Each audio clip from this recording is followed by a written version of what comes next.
अक्टूबर को बहराइच हिंसा में गोली मारकर रामगोपाल मिश्रा की हत्या कर दी गई थी। मृतक के परिजन लगातार इंसाफ की मांग को लेकर आरोपियों की गिरफ्तारी और एनकाउंटर की मांग कर रहे थे। घटना के बाद से सभी आरोपियों की तलाश में एसटीएफ और उत्तर प्रदेश पुलिस की टीम जगह जगह छापेमारी कर रही थी, लेकिन 4 दिन बीतने के बाद भी सुराग हाथ नहीं लग रहा था। जानकारी के मुताबिक मुख्य आरोपी सरफराज और उसके सहयोगी तालीम को पुलिस पकड़कर बंदूक को तलाश करने नेपाल की तरफ जा रही थी। इसी बीच दोनों आरोपियों ने पुलिस के ऊपर फायरिंग कर दी।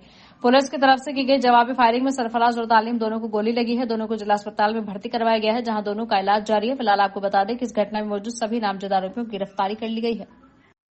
उसके साथ पुलिस का मुठभेड़ हुआ है, क्या है ये पूरा मामला?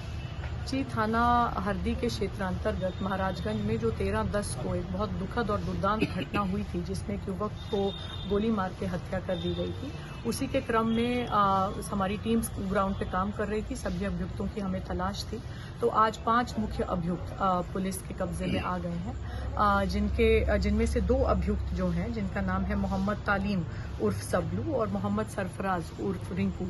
इनकी निशानदेही पे पुलिस की टीम्स मर्डर वेपन की रिकवरी के लिए गई थी, जो कि इन्होंने नेपाल बॉर्डर के समीप नानपारा क्षेत्र में छुपा कर रखी हुई थी। और वहां पर जब गई तो जो डीबीबीएल गन मर्डर में उपयुक्त यूज हुई थी, उसको लोडेड हालत में रखा गया था और एक और अवैध असला इनके द्वारा वहां पे छिपाया गया था और इनके द्वारा पुलिस पर फायरिंग की गई। आत्मरक्षा में की गई जवाबी फायरिंग में इन दोनों को भी गोली लगी है। ये घायल हुए हैं, इनको उपचार उपलब्ध पुलिस द्वारा करा दिया गया है। और बाकी 3 अन्य मुख्य अभियुक्त भी अब्दुल हमीद और उनके पुत्र फाहीम तथा मोहम्मद अफजल, इनकी भी गिरफ्तारी हुई है और इनसे की गई पूछताछ के आधार पर जो अन्य अभियुक्तों की जानकारी हुई है, उन पर भी निरंतर हमारी टीम्स काम कर रही है। शीघ्र उनकी भी गिरफ्तारी। अच्छा मैम, एक चीज जानकारी की, जैसे जिस तरीके से एक अफवाह उड़ रही है कि जो मृतक है उसके नाखून वगैरह उखाड़ दिए गए हैं, कई तरह की भ्रामक खबरें चल रही हैं। जी, पोस्टमार्टम के अनुसार मृतक की मृत्यु गोली लगने के कारण हुई है और अन्य जो चीजें बताई जा रही हैं वो सब भ्रामक है, जिनकी पुष्टि पोस्टमार्टम से नहीं हो रही है। क्या लगता है कि जैसे मुख्य आरोपी तो सभी पकड़ लिए गए हैं, लेकिन ये छापेमारी क्या अभी जारी आपकी रहेगी या? जी, बिल्कुल जारी रहेगी। जैसे जैसे नए तथ्य आ रहे हैं, जो भी कोई लोग इसमें समर्थक, प्रोत्साहक के रूप में या इसको पूरा प्लान करने में, इनको संरक्षण देने में संलिप्त पाए जाते हैं, सभी के खिलाफ ठोस कार्रवाई की जाएगी। इस घटना में संलिप्त सभी अभियुक्तों के खिलाफ रासुका के तहत एवं अन्य ठोस कार्रवाई जल्द ही अमल में लाएगी। कहाँ पर गोली लगी है इन दोनों को? जी, अभी अस्पताल पहुंच रहे हैं, तो मौके पर पहुंच के फिर आगे की सूचना। Thank you. मैं बहराइच केवानागंज की रहने वाली हूँ। मेरा मायका महाराजगंज में है। रविवार को जो वहाँ दंगा हुआ है, उसमें जिस आदमी की मृत्यु हुई है, उसका इल्जाम मेरे पिता और मेरे भाइयों पे आया है। मेरे पिता का नाम अब्दुल हमीद और मेरे भाई का नाम सरफराज अहमद और मोहम्मद फहीम है। उस दंगे के बाद 14 तारीख को एसटीएफ की टीम मेरे घर पहुंची और वहां केवानागंज पहुंची, मेरे ससुराल, और वहां मेरे घर की तलाशी ली।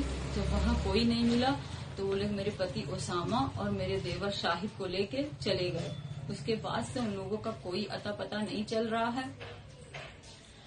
कल 16 तारीख को जो है मुझे गांव से कुछ पता चला कि जो है कल 16 तारीख को गांव से मुझे खबर मिली कि धर्म कांटे के पास से मेरे पापा और मेरे भाइयों को अरेस्ट कर लिया गया है। उनके साथ 1 लोग और हैं, 4 लोगों को अरेस्ट किया गया है, लेकिन उनका भी कुछ पता नहीं है।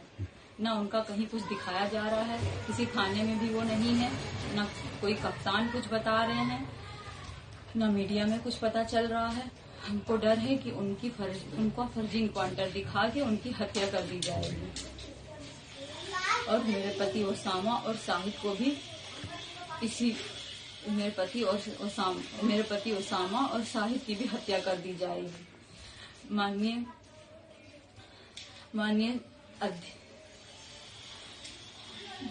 क्या निवेदन करना चाहेंगी आप? हम माननीय अध्यक्ष से निवेदन करना चाह रहे हैं, प्रधानमंत्री जी से, मुख्यमंत्री जी से निवेदन करना चाह रहे हैं कि हमको डर है कि उनकी हत्या कर दी जाएगी। इस वजह से उनकी सुरक्षा की अपील कर रही हूँ।